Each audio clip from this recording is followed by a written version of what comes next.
All right, everyone, we're going to get started. Thank you so much for coming. My name is Jay Shaw, and I'm this year's chair of the VIP Distinguished Speaker Series. Can you guys all hear me fine? Yes, great. So thank you guys all for coming. The VIP Distinguished Speaker Series is one of the many programs put on by the Undergraduate Business Council for the Red McComb School of Business. Today, I'm very, very excited to introduce our guests, Dean Gilligan and Mr. Richard Anderson, CEO of Delta Airlines. We'll begin tonight with a Q&A between Dean Gilligan and Mr. Anderson, and then we'll turn the floor over to you, the audience, so you can ask questions.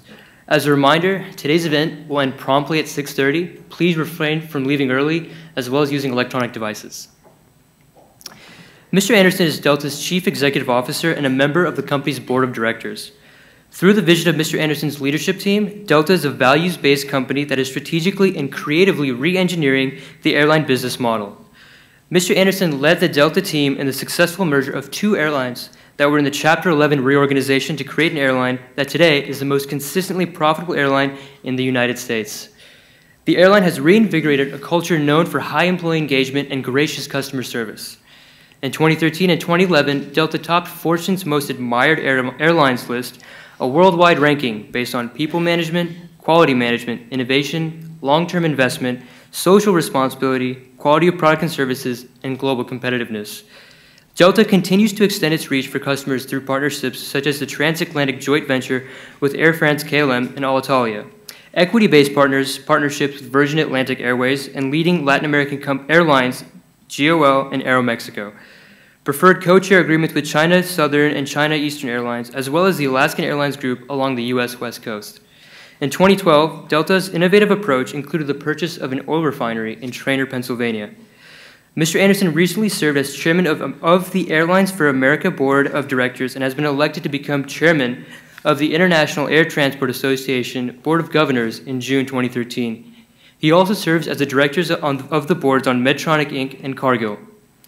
Mr. Anderson's more than 25 years of aviation experience includes leadership roles at Continental Airlines and Northwest Airlines. Mr. Anderson also served in senior executive roles at United Health Group from 2004 to 2007. A native of Galveston, Texas, Mr. Anderson served as administrative assistant to the Harris County District Attorney, assistant district attorney, and chief counsel to the Harris County Criminal Courts of Law and prior to his airline career. Mr. Anderson holds a bachelor's degree from the University of Houston Clear Lake and a Juris Doctorate from South Texas College of Law. Please give a huge welcome to our esteemed guests.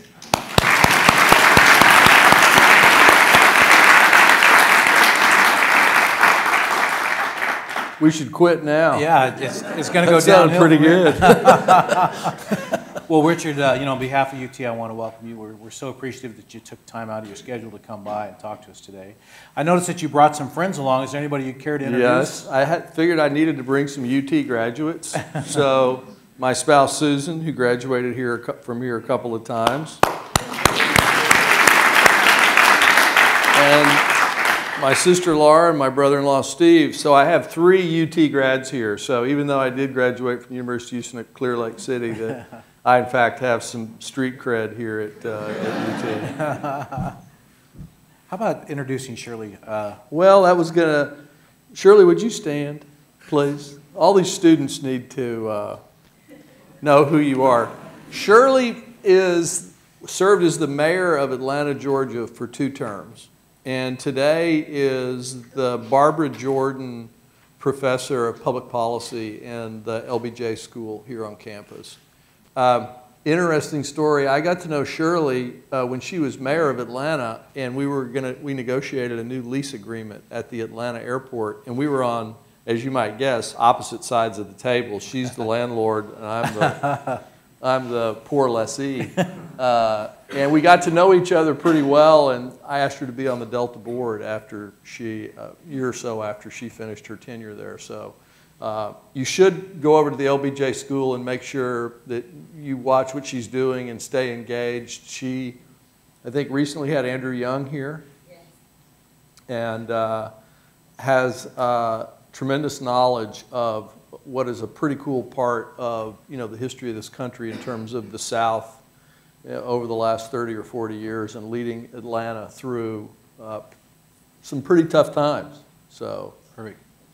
Well, welcome to Texas, Shirley. You're beginning a 2-year appointment at the LBJ school, and for any of the business schools, business students that are here that are interested in public-private partnerships. She's an expert on that topic, so we should come by and see you, right? Thank you. Yes. All right. Well, welcome. Thank you very much. Richard, one of the customs we have here is to have the previous interviewee leave a question or two behind for you to address. Ken Chenault was here earlier in the year and left a question for you to ponder. I think we're going to see it now on the television. Okay, great.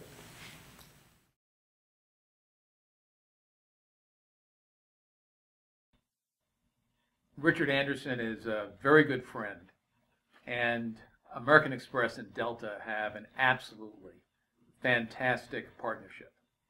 So my question for you, Richard, is during your tenure as CEO of Delta, you obviously have encountered some very difficult challenges.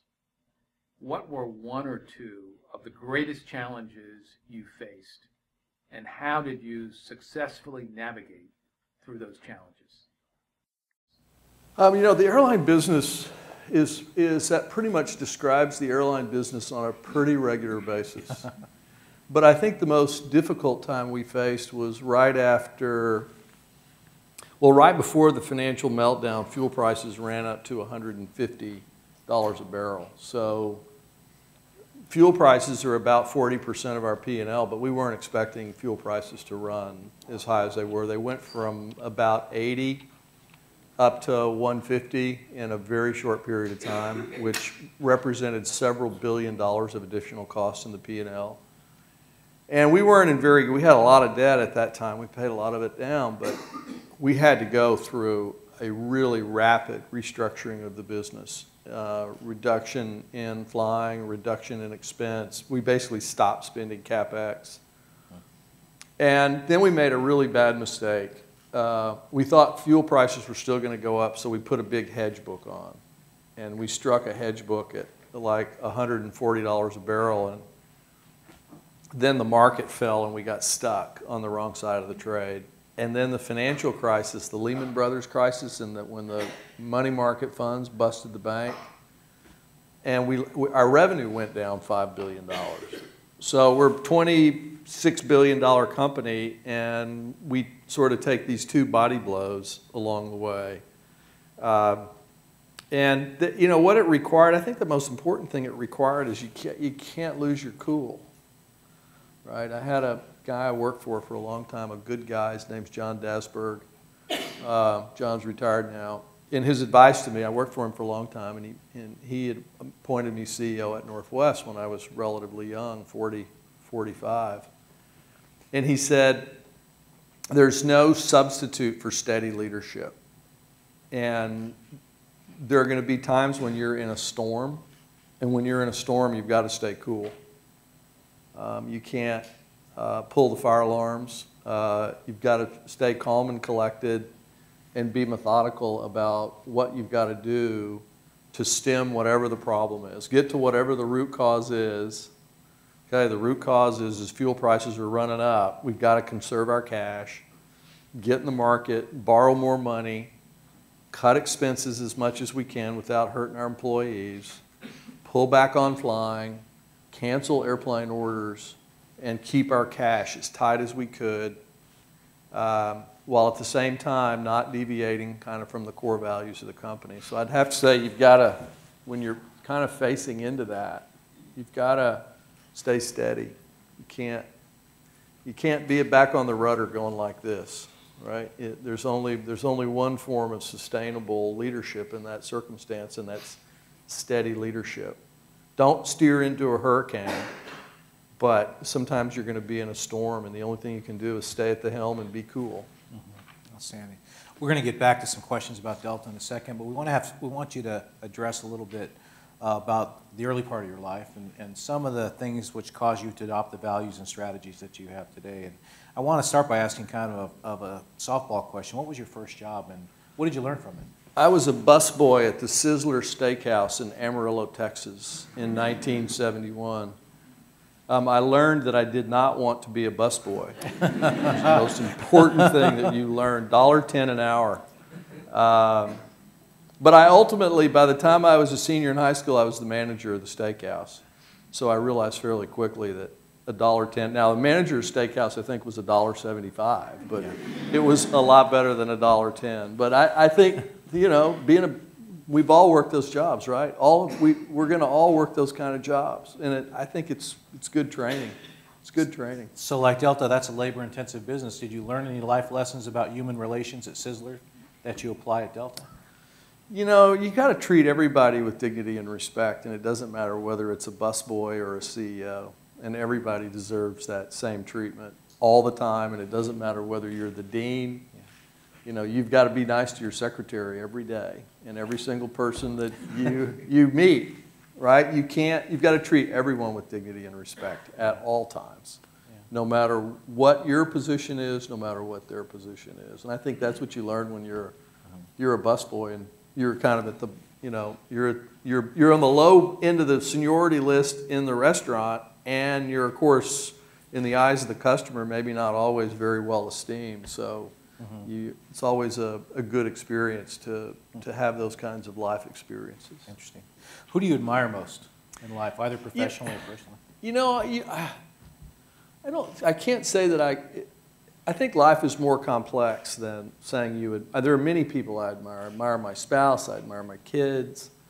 I admire, we just had a Delta pilot retire. And he was the most senior Delta pilot at the company. And he was 65 years old. And he's African American. He started at Delta in 1966 as an aircraft cleaner. And he taught himself how to fly. He became a mechanic.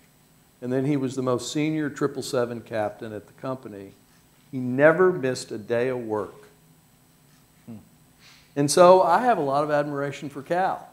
You know? So I think in life you're going to run across a lot of people you have a lot of admiration for. And I think you can take something from each one of them. And from Cal, I don't care if I'm sick or not, I'm going to go to work now, because Cal went every day for, you know, a full career from '66, and he grew up in the rural South, okay, south of it, you know, in rural Georgia, which was no picnic as an African American in the 50s and 60s, right? And he, you know, he had the perseverance to be able to do what he did. So I think you're going to run across a lot. You probably have a lot of admiration for a lot of your fellow students, right? So I think life is complex, and you're going to run across a lot of people you have a lot of admiration for.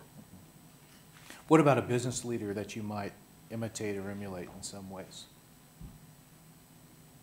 You know, it's funny. You know, the man that founded Delta was a pretty remarkable man. He founded Delta and ran it for 45 years, Mr. Woolman. And I've obviously never met him. He died in 1966. But he built this really great culture, a really human company that's very much values-based. And so I've never met Mr. Woolman. I've seen a lot of what he did, and he did it really effectively to be in charge of something for that long. I would have to say the other person is Fred Smith. If you haven't ever had, you should get Fred Smith. You should put him on the list. If you need help getting Fred Smith here, I'll call him. Outstanding, great. But Fred was an MBA student or a BBA student like you at Yale University before I think he went to Vietnam, where he was in action. And he came up with the concept of Federal Express. And Fred, I call it FredX. Everybody else calls it FedEx, but it's really just Fred Smith. And FedEx, the FedEx you see today and I think he failed the test. I think he got an F on the paper, right, at the Yale School of Business. And Fred's a very remarkable, down-to-earth Memphian. You know, he still lives in the same place near where he grew up.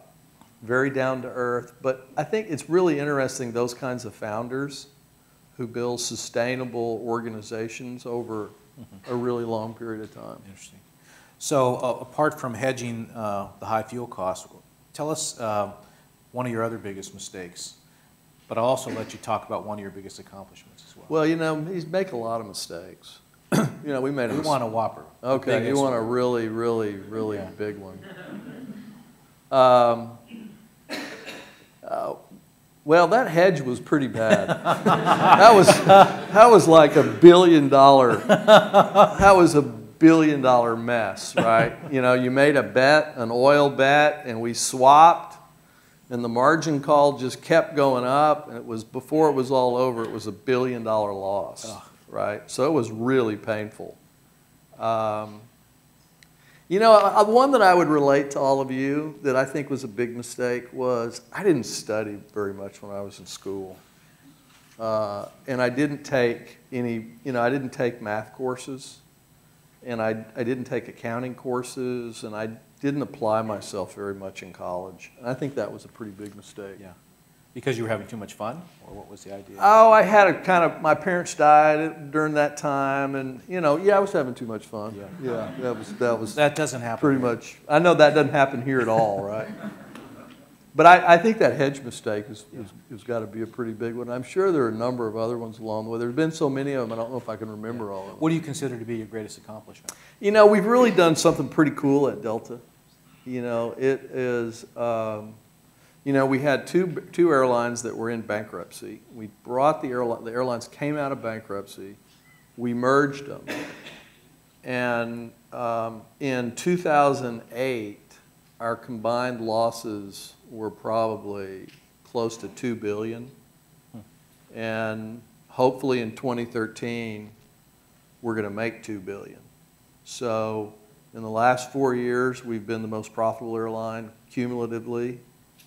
We've had $4 billion in free cash flow. We paid down $7 billion in debt, and we run a really first-class operation. And when we do our we do employee surveys all the time.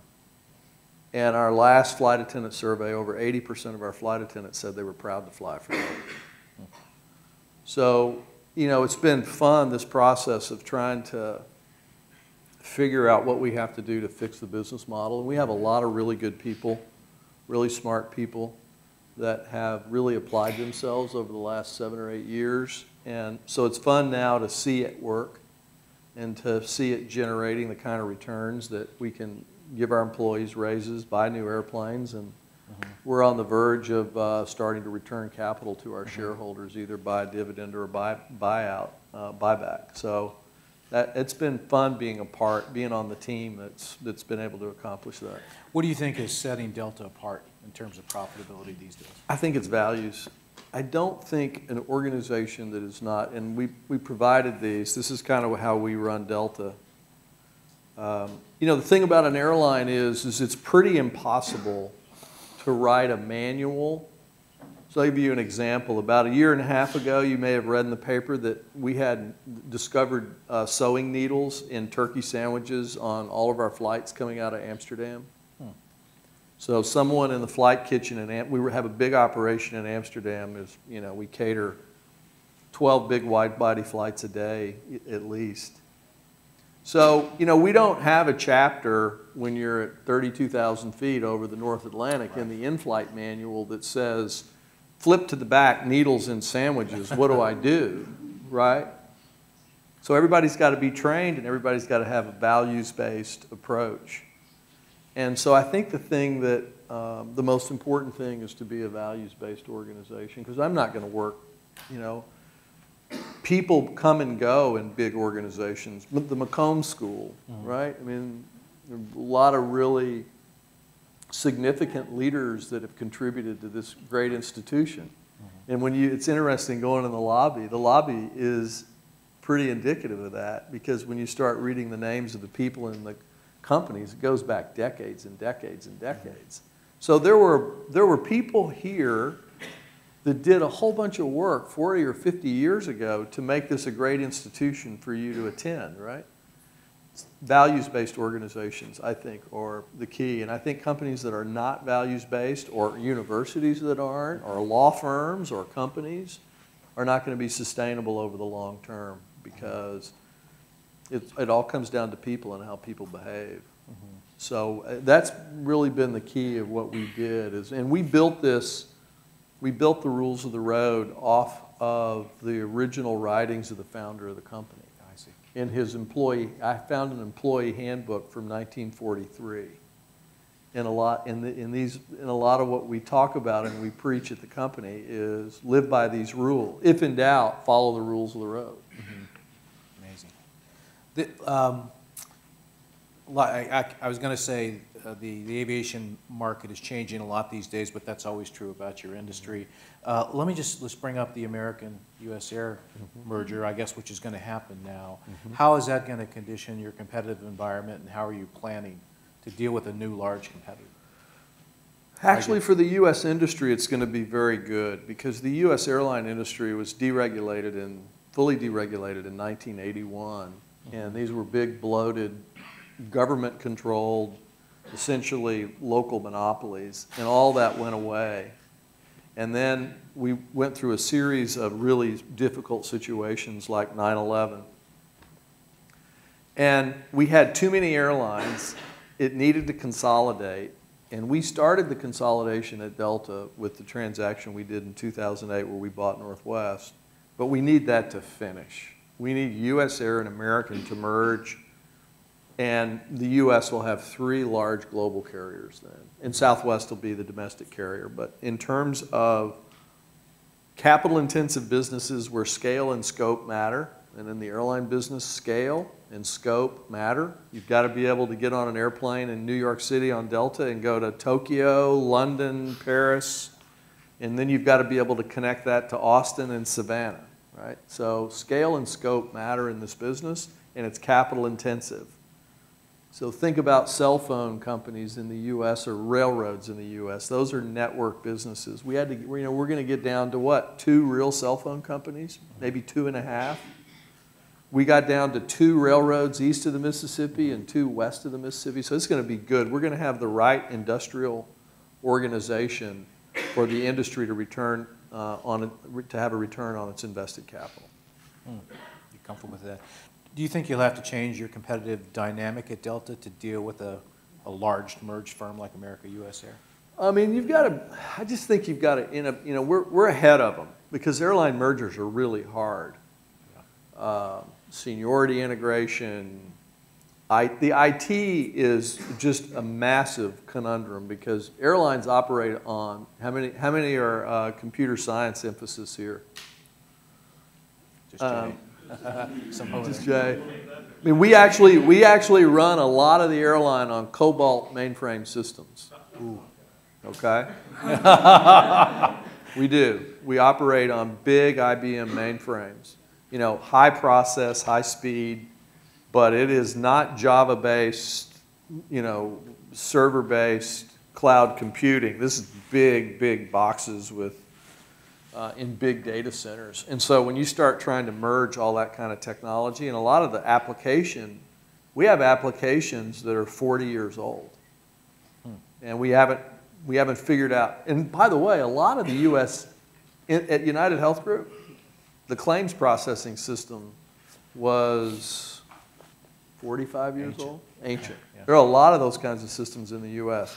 So it's going to be really hard for them to get the merger done. We're all done, and we're moving really fast. We bought the refinery. We're making a lot of technology investments. We bought interests in airlines in Mexico, Brazil.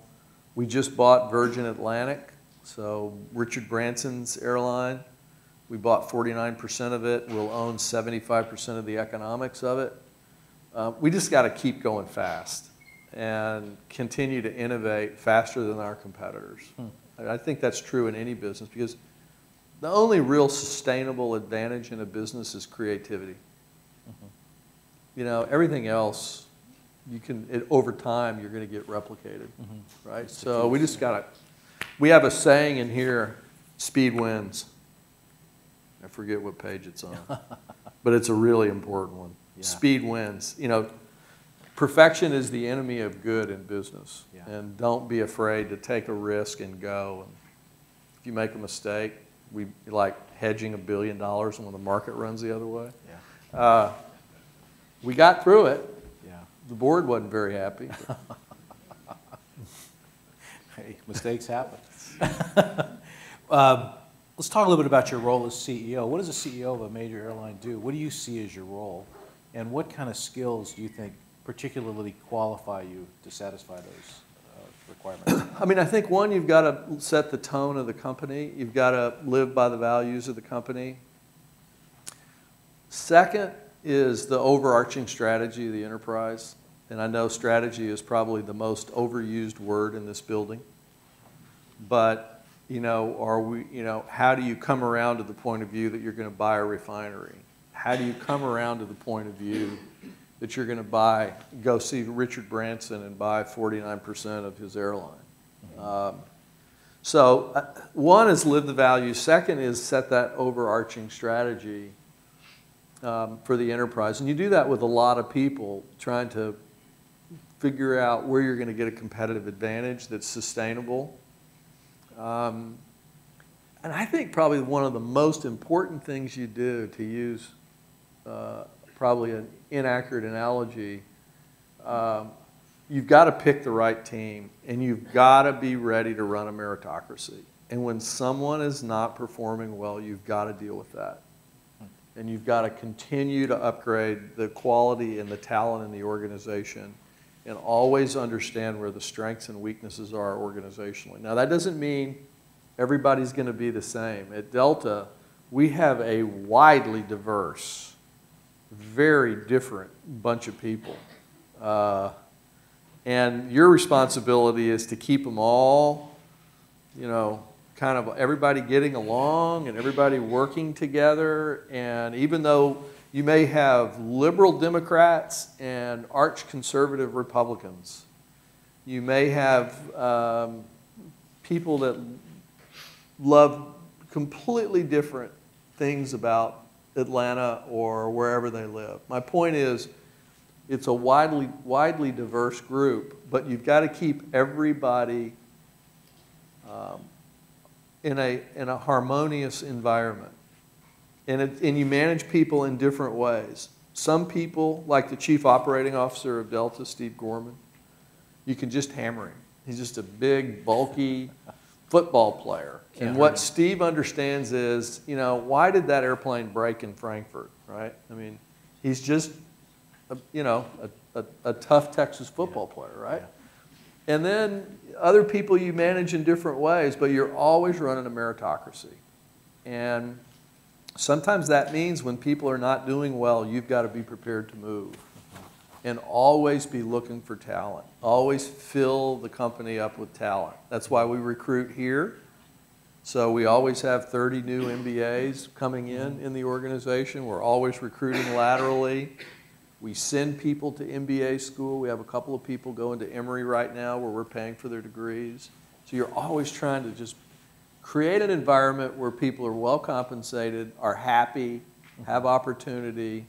No one wants to work someplace that's a grouchy place, right? Who wants to work someplace where it's unpleasant?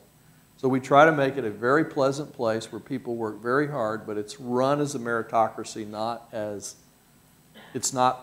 no organization is apolitical, but we try to make it as apolitical as possible. And then lastly, I have to be the communicator. And that means communication across the organization to make sure everybody knows what everybody else is doing.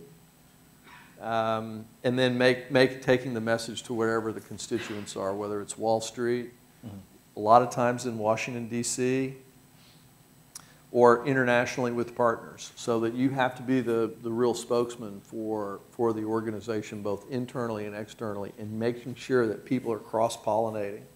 Organizations tend to be terribly siloed. And so since you see all this information and everything going on, you have the ability to pull it all together. It's one of the great things about technology today. You can get a lot of information out to people very quickly. Yeah. Is there anything you would like to change about your job? I don't like to travel that much. I really don't. It's not because Delta isn't a wonderful airline. I fly on Delta all the time. It's just I know you're probably all going, what did he say? You're all going, you want to travel to all these places. I just, I like being at home. I like being at home with Sue and Bowie, my dog, who's named after Jim Bowie, the hero of the album. Outstanding. I'm going to ask a couple more questions, and then the students are going to queue up and ask a question. And these questions are particularly for the students, and they're around how they manage their career. So I want to ask you, what's the best piece of advice you were ever given about how to start or manage a business career? You know, maybe I'll just kind of go at it randomly. I had an odd business career because I've never had a business class, an accounting class, you know, I just never took any classes like that. I didn't think I was going to be in business. I thought I was going to be a lawyer. And Sue and I had our first child and had a lot of student loans. And so I needed to get a job that was better than being an assistant DA in Houston. Mm-hmm. So I took a very untraditional approach. Mm-hmm. But I think one was always be helpful. I mean, these are really trite and simple things, but take them for what they're worth, right? Mm-hmm. You know, always be helpful in whatever situation you're in. So the way I got to move from being a lawyer in the legal department at Continental Airlines in Houston was all the people in the company that were my clients, that they all wanted to come to me for legal advice because I didn't tell them what they couldn't do. I tried to find out what they were trying to do and how we could use the law lawfully mm-hmm. to advance their interests. So pretty soon, you know, you got to be part of the team. Yeah. You know, and I know it sounds a bit trite, but I mean, one, be the optimist. You know, no matter how tough something is, be the optimist.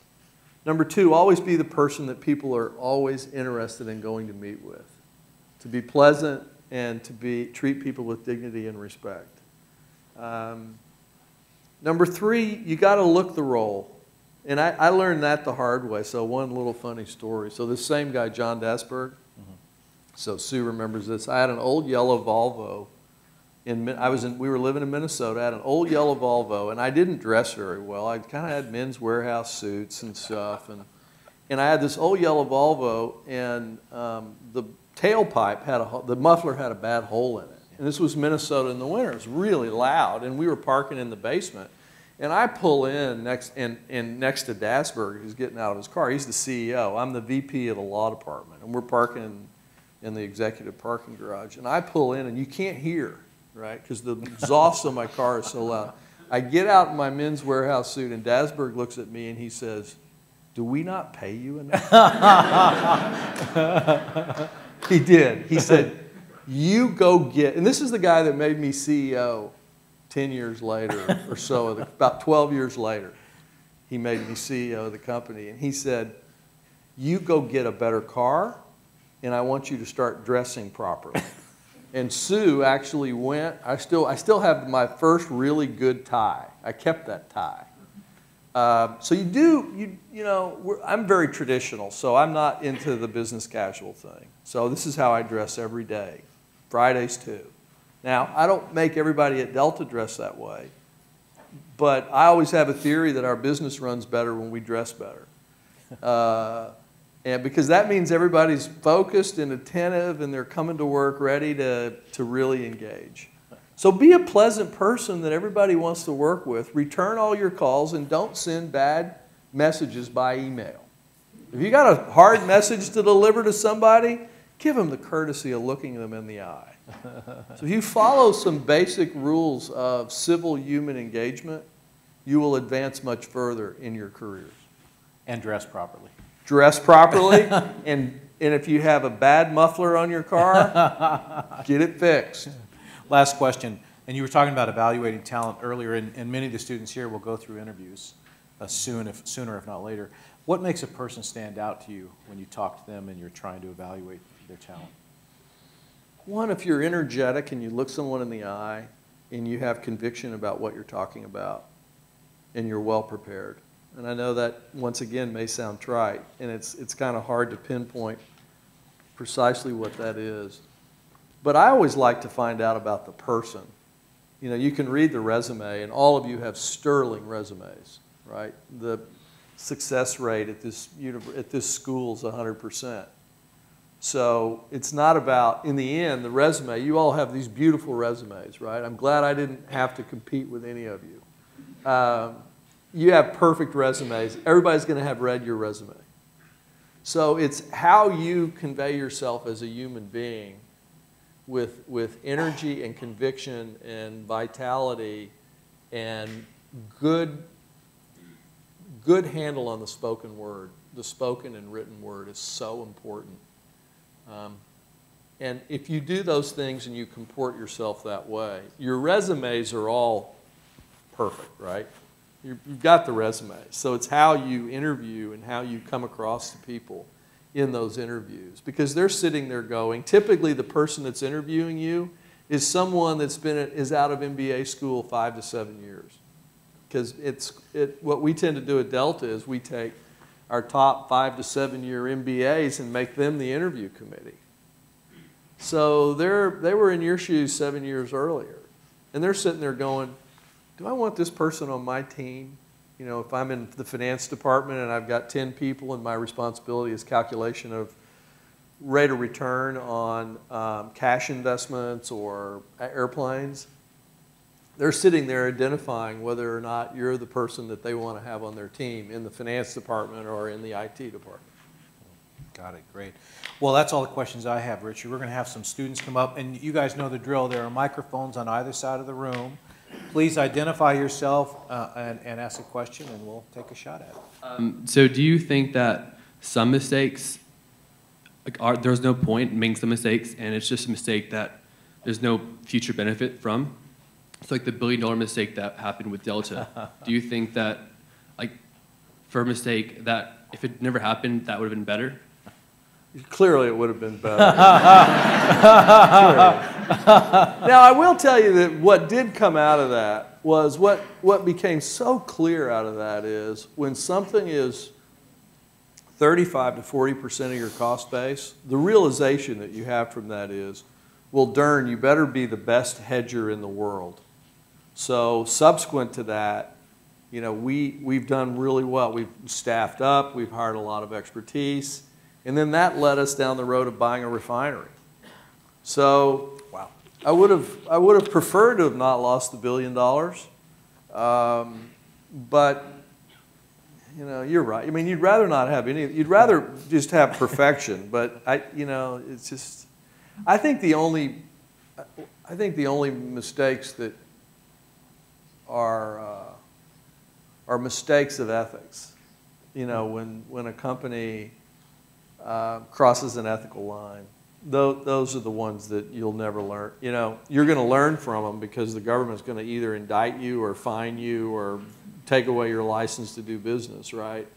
So if I'm trying to think of something where a mistake, that's not really a mistake, that's malfeasance. And that one you're not going to learn, you know, you're going to get fired. Thank you. Go ahead. Hello?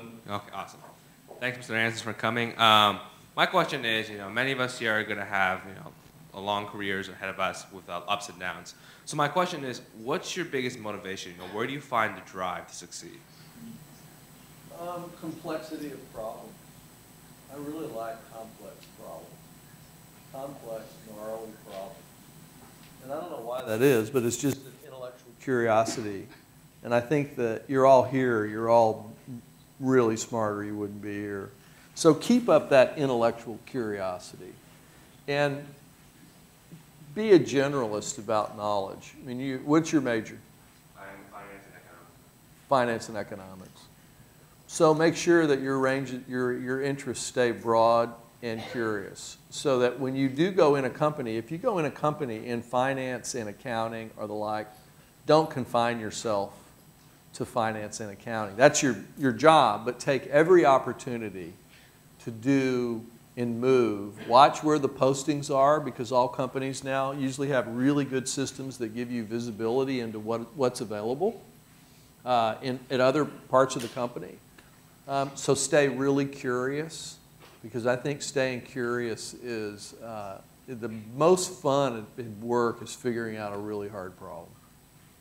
Thank you. First off, thank you for coming, Mr. Anderson. We really Please appreciate call. My name's Richard. Thank you for coming. We really appreciate your advice. My name is Spencer Davis. I'm a third-year MIS major. And my question for you is, you said earlier that sustaining creativity is the best advantage you can have. Can you talk about, first of all, how Delta can maintain creativity in the airline industry, and two, how you allow employees to be a part of the process of the creativity? Well, I think in an organization, it has to come from the bottom up. It can't be from the top down, because you're not going to be smart enough, fast enough, or have a wide enough ambit to be able to take in everything that's going on. So it's got to be bottoms up in the organization, and people have got to feel like they have the right to express themselves. In our business, candidly, a lot of the innovation comes in IT, and investment in IT. Because ours is a massive operations research problem, right? How you schedule 6,000 airplanes, how you get Atlanta to run smoothly with 15 million bags. You know, it's a big operations research problem. Same with pricing, yield management, and the like. So I'd say the second thing is how you allocate capital, and making sure you're allocating capital in sufficient amounts of capital to areas where people can innovate. Because capital allocation is a lot of what you do. So this year we'll spend $2.2 billion in CapEx. And so taking some of that $2.2 billion and make sure you have a top-down allocation strategy that allocates blocks of capital for innovation. Thank you.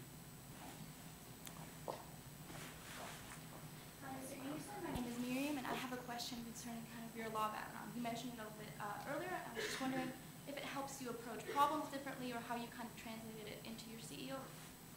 So I think probably the first thing is I'm a real pain for the law department at Delta. Look, I love being a lawyer.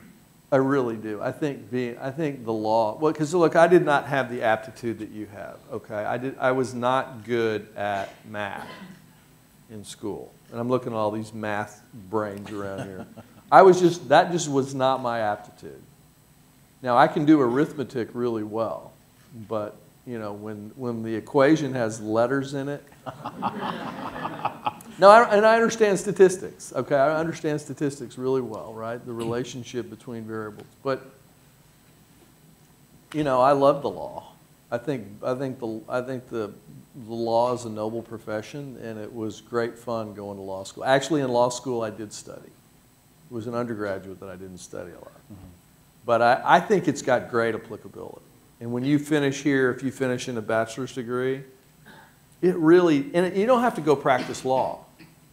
Because, you know, the business in the United States and in the world today has become so legalistic.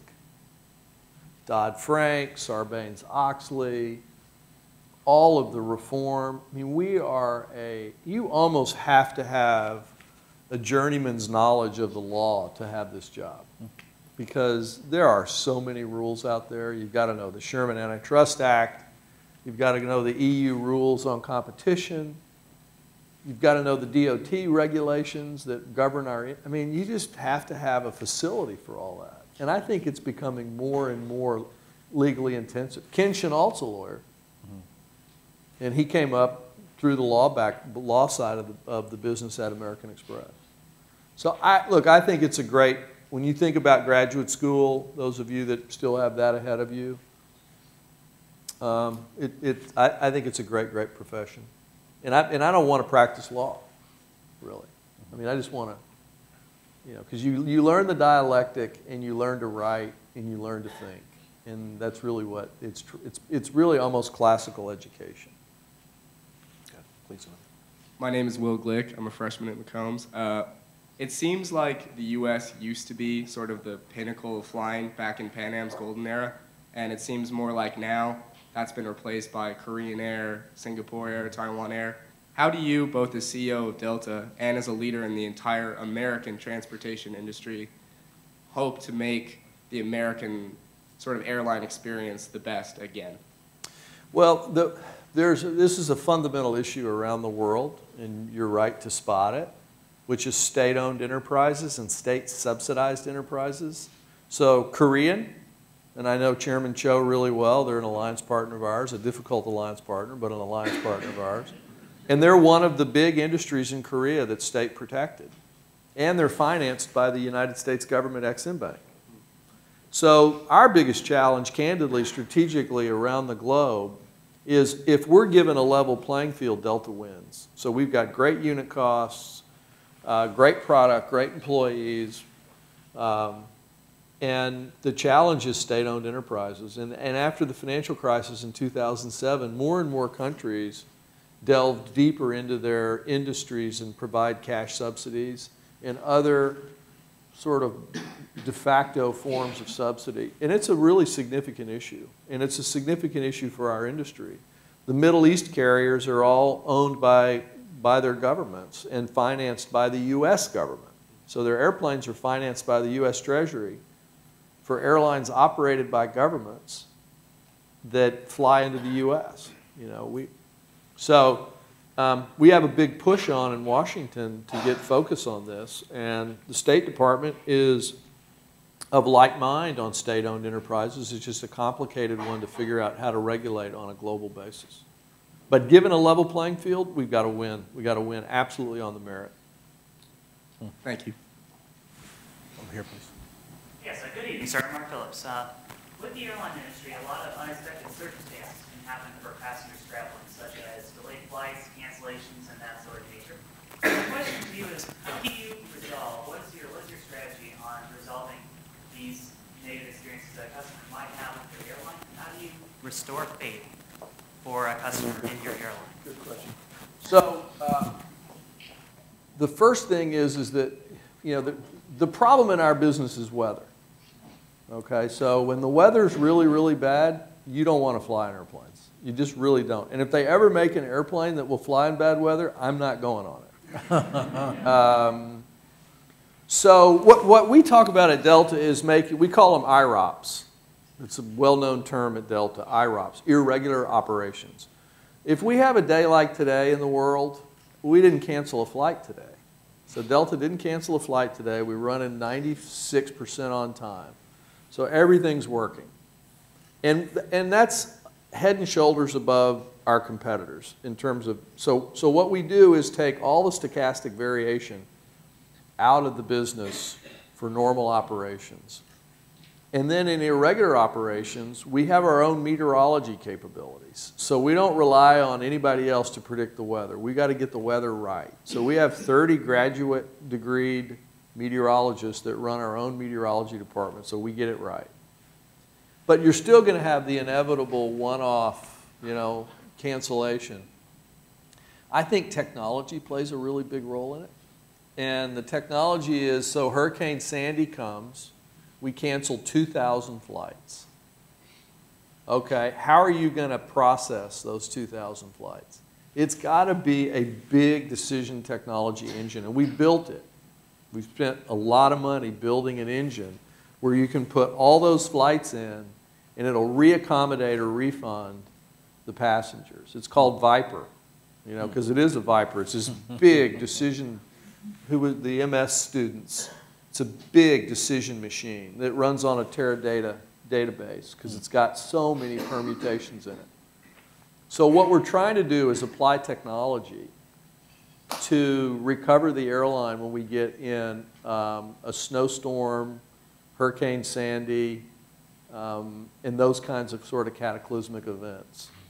But ultimately, it's giving the employees the tools they need and the ethics and values to take care of the customer. Mm-hmm. And so our theory at Delta is if we take care of our employees will take care of the customer. And give them the tools. We spend over $100 million a year on what we call service recovery. That is, if the flight's delayed, here's a voucher, put you up at a hotel. So we make those investments, we empower our people, and we want our people to understand that the customer pays their paycheck. Thank you very much, sir. Appreciate it. Hello, sir. My name is Mario Canales. I'm from Mexico. Mm-hmm. And I got my private license certificate last semester. Mm-hmm. So while I was on training, my instructor told me that what makes a good pilot is the ability to take decisions on crucial events, such as an emergency. And actually, we were once flying, and and we started hearing like this sound like on the plane. And we thought it was a small Cessna, so we thought it was like the fuel cap that had been left open. So, and then I took a look at him, and he just told me, "Don't talk to me." And he like stood like all focused, and he managed to land the plane. And once we landed, it resulted that I had left the seat belt outside of the door.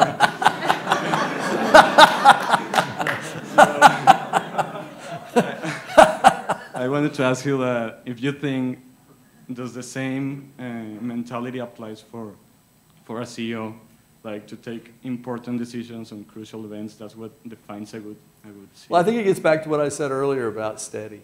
You know, you're going to be in storms from time to time, and you just got to, you got to stay at the tiller and be steady and stay focused. I mean, I think that's a really good example, and you're going to all have those experiences. You know, you're going to have experiences throughout your career where you're in really difficult situations, and you just got to keep a cool head and keep your head down and stay focused.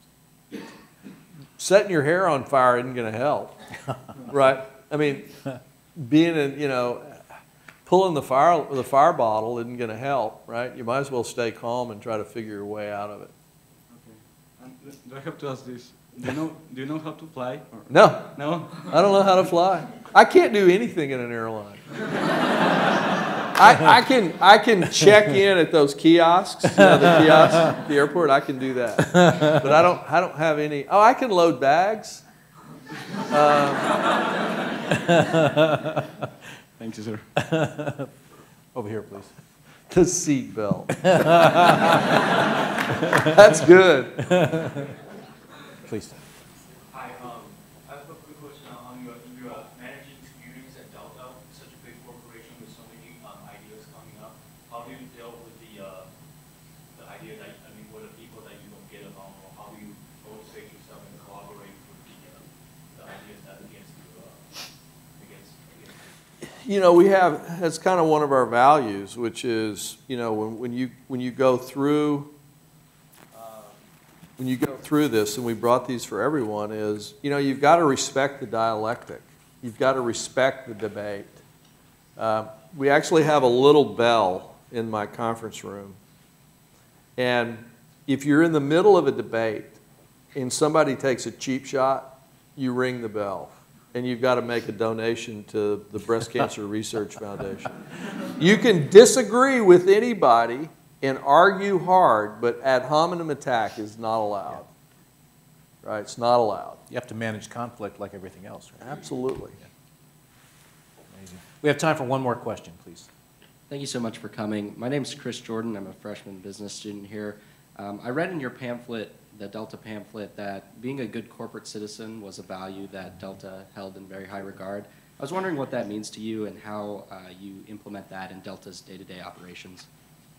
I think you've got to give back to the community, and even though a corporation, technically, we're all incorporated in Delaware, technically under Delaware law, you only owe a duty to your shareholders. But I don't think your enterprise is going to be successful unless you give back to the communities. So we generally do about 2 to 3% of our income. We put back into various sponsorships. Right now we're a sponsor. Shirley also, in her other life, has organized the Center for Civil and Human Rights, and she bought Martin Luther King's papers when she was mayor of Atlanta. And we're engaged. She's raised a lot of money, and we're going to build a building. That's an example. Grady Hospital in Atlanta, which is the hospital for Medicaid and Medicare patients, was going broke. All the corporations in the city got together. We pledged $2.5 million.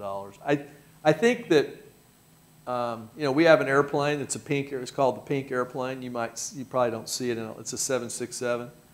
We have many breast cancer survivors among our flight attendants. So we have, in October is Pink Month, and we fly the Pink Airplane all over the world and raise money. And the reason why you all want to work for a company like that, right? And all the companies that you see in the recruiting center are like this. Because there's a good business reason, which is it really does add to your brand and to your reputation in the marketplace. But moreover, your customers, so we have Delta has 165 million customers a year. They want a brand that is a good brand. And so I think you've got to give back to the community. And at Delta, it's a massively important part of the culture. We build habitat homes all over the world. So we try to find, we call it the Delta Force for Global Good. And we try to go deep in key areas. And I think employees want it, communities want it, customers want it. And so I think it's an important part of doing business. And when you do the research on the companies that you're thinking about going to work with, you should look and read their corporate social responsibility report and find out if it's consistent with your values. Mm-hmm. Got it. Thank you. Richard, we want to thank you for coming by today Thank and you, Dean. sharing with us. Yeah, thanks a lot. Thank you so much. Thank you. Yeah.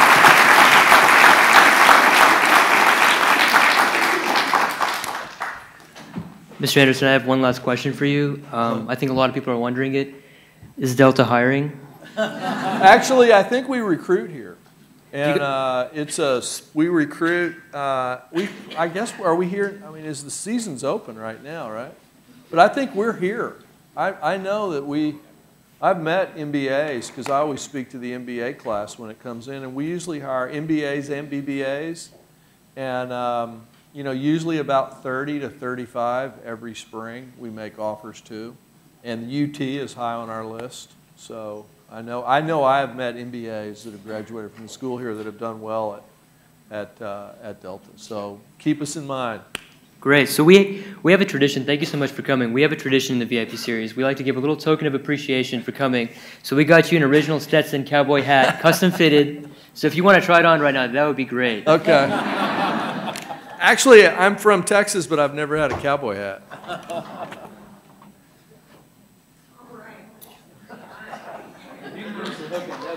Yeah.